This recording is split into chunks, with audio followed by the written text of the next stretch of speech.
He is a true fanboy at heart, and as an actor probably has some of the most memorable movie quotes in history. Director Jon Favreau.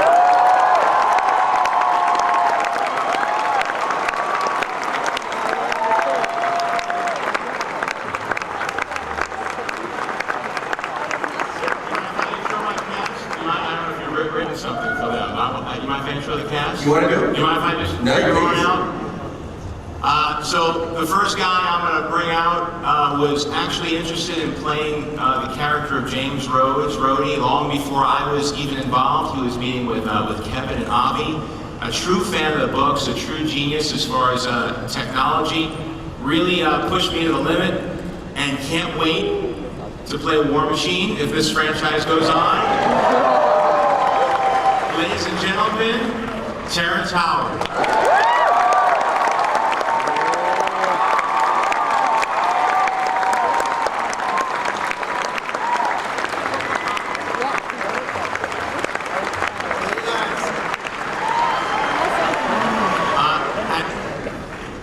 I'm going to bring out two people together because one of them is having a tough time walking because of something that you might have read about. She injured her leg, had surgery, not on the movie. She finished all the action stuff. We're able to finish the movie up with her, but she needs a little help getting out here. Ms. Pepper Potts, and also Gwyneth Paltrow and Robert Downey Jr.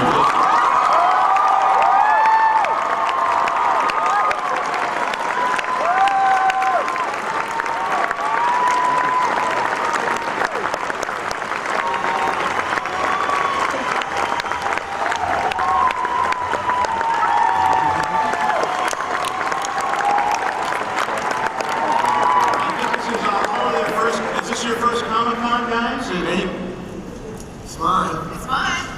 I don't remember. I'm awash. I see a sea of faces. Did Dad come? So, does anybody out here have one of these T-shirts? I figured I'd be like Gunner. I'd be the guy wearing the band T-shirt of the band. Going to see the band. But those of you who are, so some of you were here Thursday. Have any of you seen the footage before? Most of you have seen. Has anybody not seen it? So we should probably show it today, right? Now none of these guys have seen anything. All they heard was me screaming at them for 75 days, getting this thing ready. They haven't seen any CG. And this is some footage, about 4 minutes of footage that was cut together just for Comic-Con. This was made for you guys and people who know who Iron Man is. This is not about trying to get people to go see the movie who don't know who Tony Stark is. This is about comic book fans who want to see how we handle the material if we stay true to the books. So just so these guys know what we're talking about, I want to let them see the footage. So let's play it. Those of you who haven't seen it, sit back and let's roll the clip. Once again, I remind you folks, do better read the images.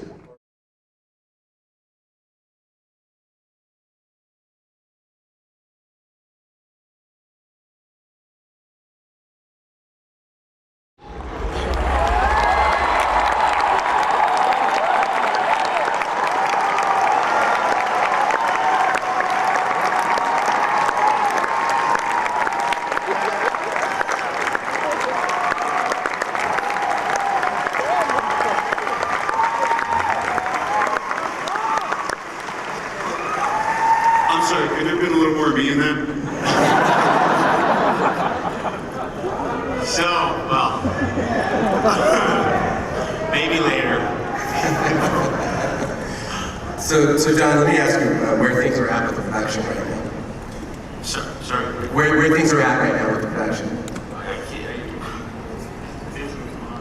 Oh, what's going on in the movie? We finished, we wrapped photography, and I just saw the assembly, a nice, fat, long assembly, as always. And fortunately, because we use so many practical effects, we had the suit you saw was designed by our team, Ryan Meyerding, Phil Saunders, and Stan Winston, and his people came on board, built the suits. So the suit you see downstairs at the Marvel booth and what you see in the movie, except for the flying shots, is all practical photography. We haven't done the CG layer on any of that yet. So there's still a long way to go. But that's why we're able to cut something together so quickly for you guys, because a lot of it was in camera. And now we're just, we're sort of pulling it together, working with ILM and other effects vendors to pull together the CGI stuff. And we were far enough ahead that I could come out a few days early to come out here and present to Comic-Con. So we're in the thick of things. I was afraid we might have to, instead of showing footage, have all of you dress up as the Mandarin and do a scavenger hunt. Somebody else did that already, so we opted to come out here and just cut as much footage together as we could, and here it is. Robert, can you talk about what it was like the first time you put the suit on? I said I wanted to do it as often as possible, and then when I saw stuntmen laid up like, I don't know, Marines after a bouncing Betty, I kind of backed off a little bit. But it was great. The whole experience was great, and being able to work under Jon's direction and with just the whole team was fantastic, and most of all, Gwyneth and Terrence, and just the fact that we felt we were able to make a movie that was worth watching, aside from all the stuff that I just completely got off on watching in those 2.5 minutes. What was it about the Pepper Potts character that attracted you to this project? About Pepper Potts? I love the dynamic between Pepper and Tony, and you know, the fact that Robert was playing Tony I thought was so incredible, and he's always been one of my favorite actors and always been somebody that I wanted to work with, and when I understood what the dynamic was going to be like between them, and it would be a real chance to have fun and be in a movie like this, it was just incredible. I was incredibly honored to join and to be a part of it. Terrence, a movie of this nature is a little different for you. Can you talk about what it was like to work in a comic book adaptation? What do you mean, a movie with a budget?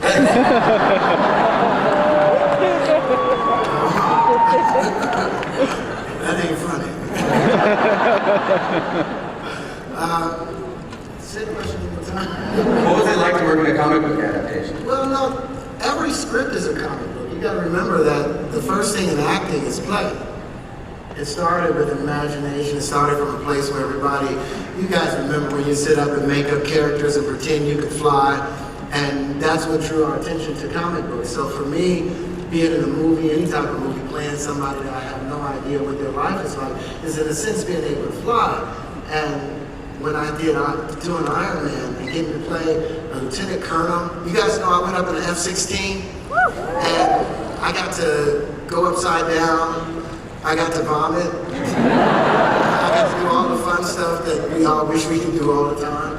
It was the most fun I've ever had on a film, and then working with Robert, who I don't know if everybody realizes, that one person that's able to just be themselves no matter who else is around, no matter who's watching. And then you see incredible things. And so as an actor, I'm learning from these two. And the first time I bumped into him, Gwyneth and Jon was our first table read.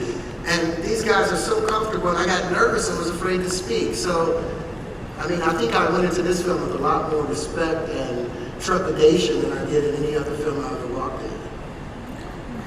Kevin and Avi, Iron Man isn't as well known as, say, a Hulk or Spider-Man. So what was it about this character that said, we want to push this out to the big screen? Well, I think he's one of the best, and I think if he's not, he's only not as well known as some others. He hasn't had a TV series, he had some cartoon series in the past. But he's one of our best characters, and he was created right there in the 60s, and Stan was doing all the best ones, and certainly this reaction, I think he is a pretty well-known character, and he certainly will be next summer.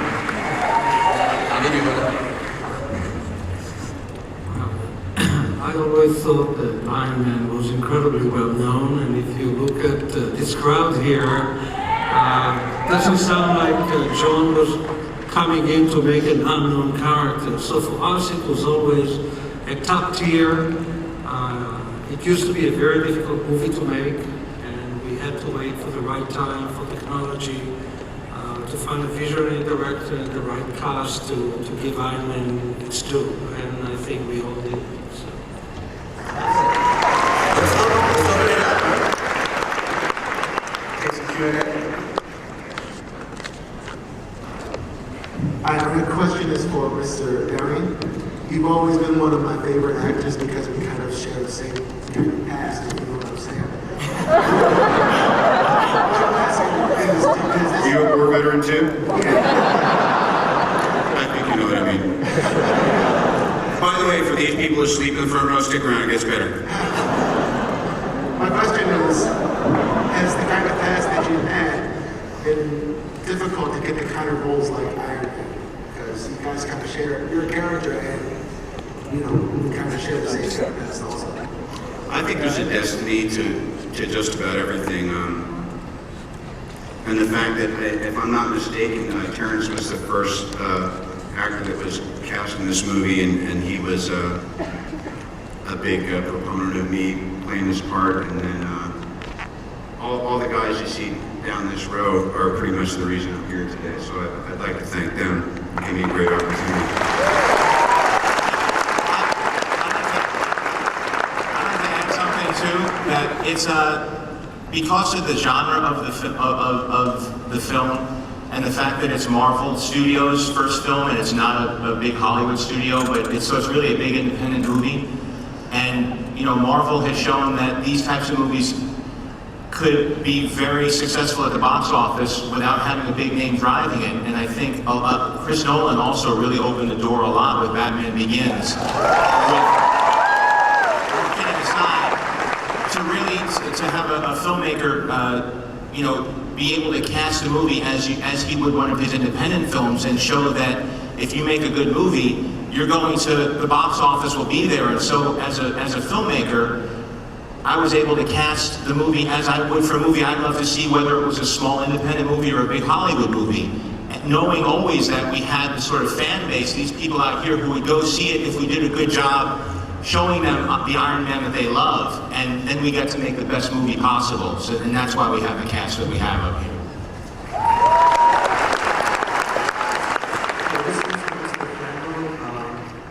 Thank you so much for including Black Sabbath on the soundtrack. Can you reveal to us any other bands that you've signed for the soundtrack besides Sabbath? Well, we haven't really signed, you know, we're sort of at the beginning of the music part of this, but when I think about Iron Man, I think about when I was growing up watching like the animated movie Heavy Metal and how cool that was. And you need you know, I think you need some heavy guitars, and Iron Man is rock and roll when he gets down to business. So we'll see who we end up using. There are a couple, you know, there are a couple ideas that we have, but everything's sort of in the infancy. We still have about 10 months to go. Okay, this is for all three actors. All three of you guys, when you guys are on the screen, I only see the character, and you guys seem like you've lived that life for forever. And so I never see the actor, and I'm sure you guys give beautiful performances in this, another jewel in the treasury of film.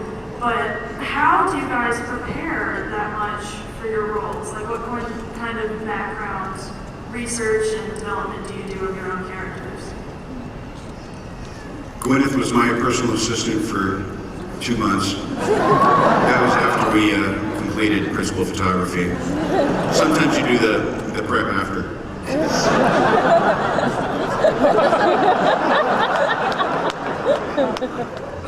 Doesn't have to make sense. It's just smart stuff. What do you got, Paltrow?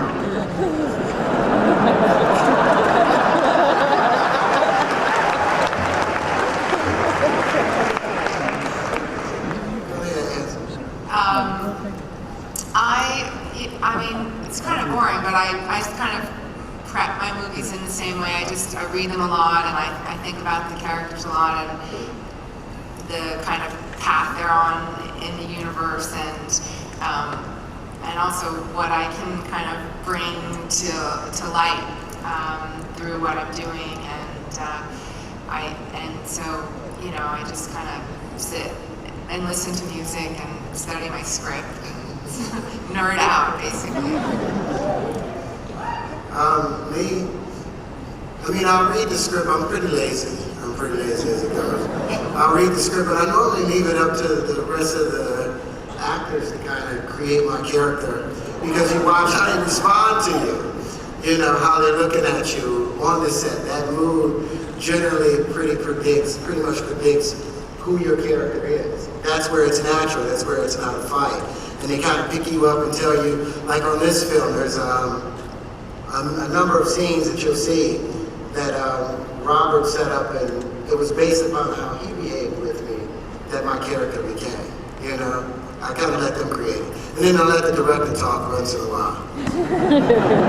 John will attest to this in a minute, but we were really, really fortunate to have Gwyneth there on days where, it was a pretty arduous schedule and stuff, and oftentimes we might be hitting the same testosterone note or wanting things just to be entertaining, and John would always say that we'd defer to Gwyneth because her instincts always point pretty true north, and so we're pretty balanced in this. It's really not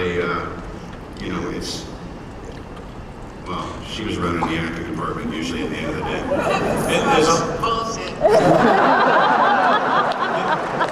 just felt like I had to say that for a certain demographic. There's somebody else from the cast who's here. I'd like to bring on stage, ladies and gentlemen, Karen Allen. No, we have somebody who has a small part in the movie. Why don't you come on out? Come out, yeah. I think you know this guy.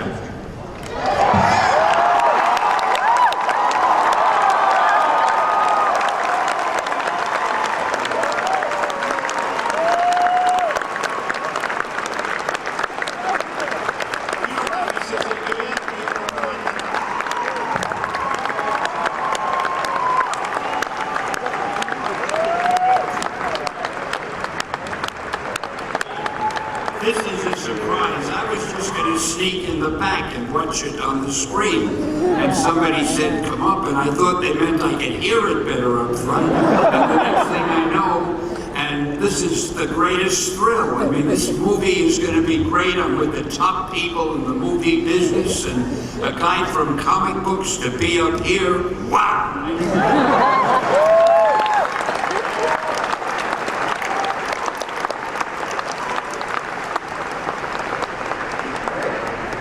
Next. Talk about a tough act to follow there. How do you think I feel? Yeah. Question for Robert. I've been a big fan of yours since Less Than Zero. Great movie.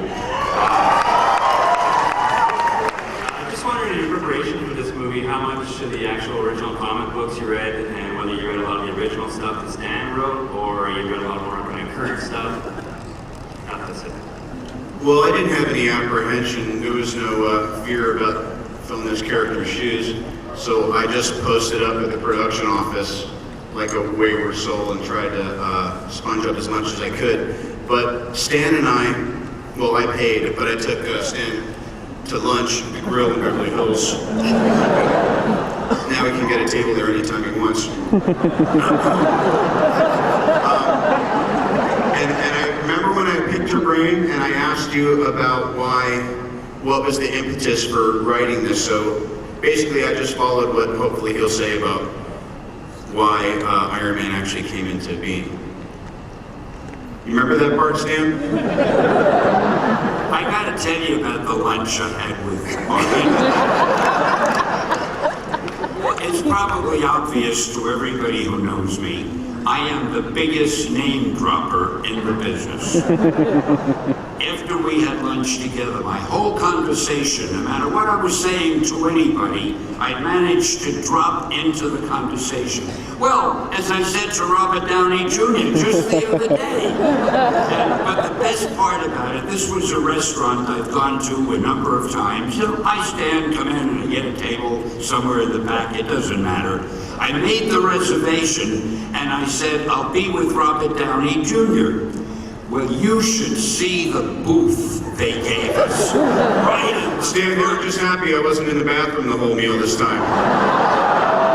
Now let's stay on topic.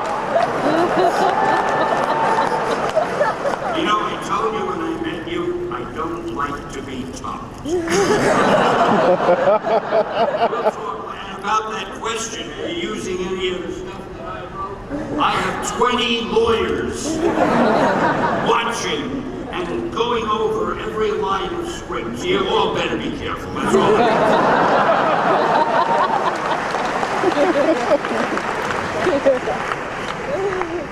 Next. Okay, first of all, huge thank you to you guys.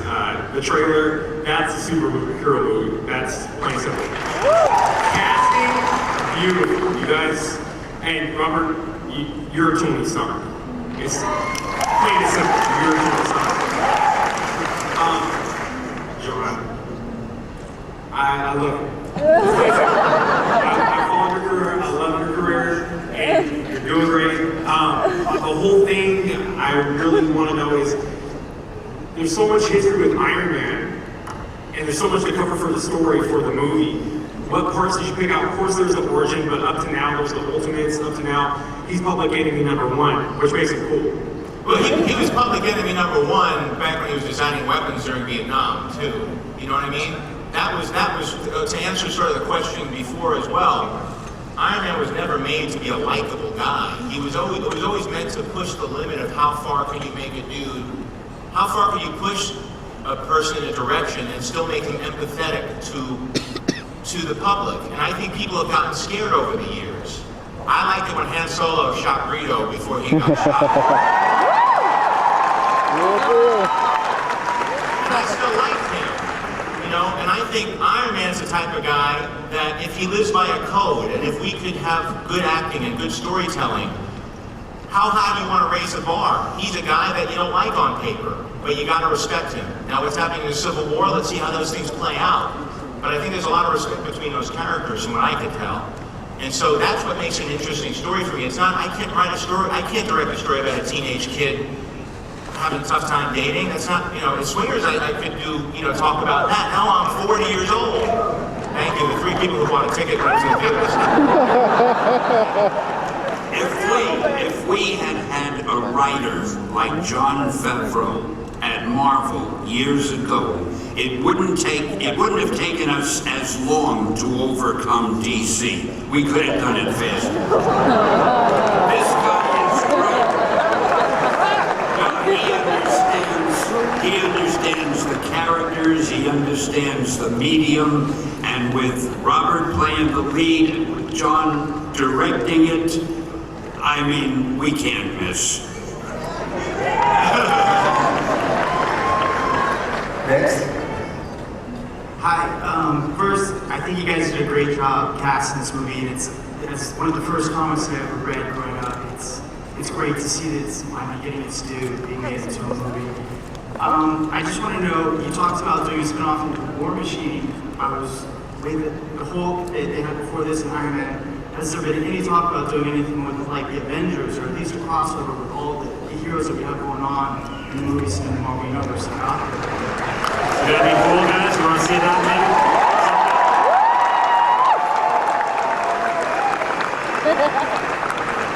That's definitely the plan. We're running out of time here, guys. You think, should we play it one more time?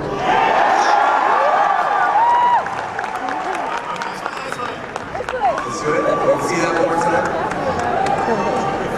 Is it better to be feared